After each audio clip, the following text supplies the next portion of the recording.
Hello friends, welcome to my YouTube channel world politics বাংলাতে আপনাদের সকলকে স্বাগত জানাই। দেখুন, বিভিন্ন ধরনের যে এক্সিট পোলগুলো কোম্পানিগুলো রয়েছে, যেটা গত রাত্রে এক্সিট পোল যে দেওয়া হয়েছে বিভিন্ন এজেন্সির দ্বারা, সেটাই আজকে আলোচনা করব। দেখো, তবে এই সমস্ত এক্সিট পোল অ্যানালিসিস করার আগে একটা জিনিস তোমাদের বলে রাখি। দেখো, এক্সিট পোল কিন্তু অনেক সময় কিন্তু নাও মিলতে পারে।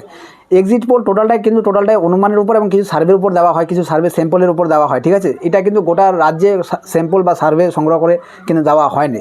জাস্ট একটা পার্টিকুলার অংশে বা কোনো পার্টিকুলার জায়গায় গিয়ে কোনো মেম্বার যারা আছে ওই এক্সিট পোলের এজেন্সিতে, তারা কিন্তু গিয়ে কিন্তু যে সার্ভে করে তার উপর বেস করে কিন্তু এক্সিট পোলগুলো দেওয়া হয়। দেখো, তবে যেহেতু 2026 সালের যে বিধানসভার ভোট পশ্চিমবঙ্গ হয়ে গেল, সেকেন্ড ফেজও কমপ্লিট হয়ে গেছে। গত রাত্রে যে এক্সিট পোল দেওয়া হয়েছে বিভিন্ন কোম্পানির দ্বারা, সেটা প্রথমে আমরা আলোচনা করে নেব। দেখো, সি ভোটার দেখো, টিএমসিকে দিয়েছে 152 থেকে 164টা, বিজেপিকে দিয়েছে 109 থেকে 121টা, যে অন্যান্য রয়েছে কংগ্রেস এবং লেফট মিলিয়ে ওদেরকে দেওয়া হয়েছে 14 থেকে 25টা, ঠিক আছে। সি ভোটার এমন একটা কোম্পানি যেটা এবিপি নিউজ মানে অনার করে, ঠিক আছে। এবিপি নিউজের দ্বারা একটা হাইপোথেটিকেটের একটা কোম্পানি, ঠিক আছে।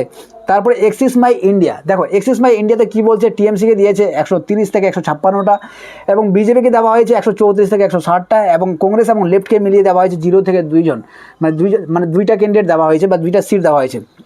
পিপলস পালস নামে যে এক্সিট পোল কোম্পানি রয়েছে, তারা বলছে যে 64 থেকে 88। দেখো, এক্ষেত্রে পিপল পালস এতটাই মানে কী বলবো, এক্সাজারেশন করেছে ব্যাপারটাকে, যে টিএমসিকে মাত্র 64 থেকে 88টার মধ্যে দিয়েছে, এবং এক্ষেত্রে বিজেপিকে বহুমত দিয়ে, প্রচণ্ড বহুমত দিয়ে কিন্তু জিতার একটা যে আশ্বাস, সেটা কিন্তু দেখিয়েছে, যে 173 থেকে 192টা, এবং লেফট এবং কংগ্রেসকে 7 থেকে 12টা সিটের যে অনুমান, সেটা কিন্তু দিয়েছে, ঠিক আছে। তারপর হচ্ছে টুডেজ চাণক্য কী বলেছে, 169 থেকে 191টা দিয়েছে টিএমসিকে, এবং বিজেপিকে দিয়েছে 97 থেকে 119টা, এবং কংগ্রেস এবং লেফটকে দিয়েছে 0 থেকে 8টা। দেখো, এক্ষেত্রে যে একটা অনুমান রয়েছে, সমস্তটাই কিন্তু একটা অনুমানের উপর বেস করে দেওয়া হয়েছে। এটা কোনো রকমের যে অফিসিয়াল বা ইলেকশন কমিশনের দ্বারা কিন্তু এক্সিট পোল না।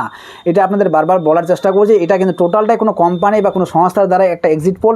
ওরা কিন্তু ফিল্ডে গিয়ে কিছু স্যাম্পলের উপর ভিত্তি করে কিন্তু এই এক্সিট পোলগুলো দেওয়ার চেষ্টা করেছেন, কিন্তু সমস্ত জায়গায় বা সমস্ত এলাকায় গিয়ে কিন্তু এই এক্সিট পোল কিন্তু সংগ্রহ করা হয় না। অনেক সময় দেখো, আমরা একটা জিনিস দেখেছিলাম যে এক্সিট পোল যেটা দেখাইছিল যে মহারাষ্ট্র ইলেকশনে যে টোটালটা ক্লিন সুইপ হয়ে যাবে বিজেপি, সেক্ষেত্রে কিন্তু ওরা প্রচণ্ড বহুমতে এসে কিন্তু ওরা সরকার গঠন করেছিল। মানে ওরা প্রচণ্ড, এই কারণে বলছি যে দেখো, এক্সিট পোল এই সমস্ত কোম্পানিগুলোই কিন্তু বলেছিল যে মহারাষ্ট্রে কংগ্রেসের সরকার আসবে, ঠিক আছে, এবং উদ্ধব ঠাকরের যে মহা আঘাড়ির সরকার রয়েছে, তারা কিন্তু এসে কিন্তু সরকার গঠন করবে। সেক্ষেত্রে কিন্তু একটা টোটালটাই একদম যেমন অপোজিট বলে না, টোটালটাই কিন্তু উল্টো হয়ে কিন্তু সেক্ষেত্রে বিজেপি সরকার গঠন করে। দেখো, এক্সিট পোল অনেক সময় মিলতেও পারে, নাও মিলতে পারে, টোটালটাই কিন্তু অনুমানের উপর রয়েছে। এবং যারা বিশ্ব রাজনীতিতে বাংলাতে তারা, আপনারা যারা ইন্টারেস্টেড, তারা অবশ্যই চ্যানেলটি ফলো করে নেবেন এবং লাইক শেয়ার কমেন্ট করতে ভুলবেন না। So thanks for watching this video, keep learning, God bless you.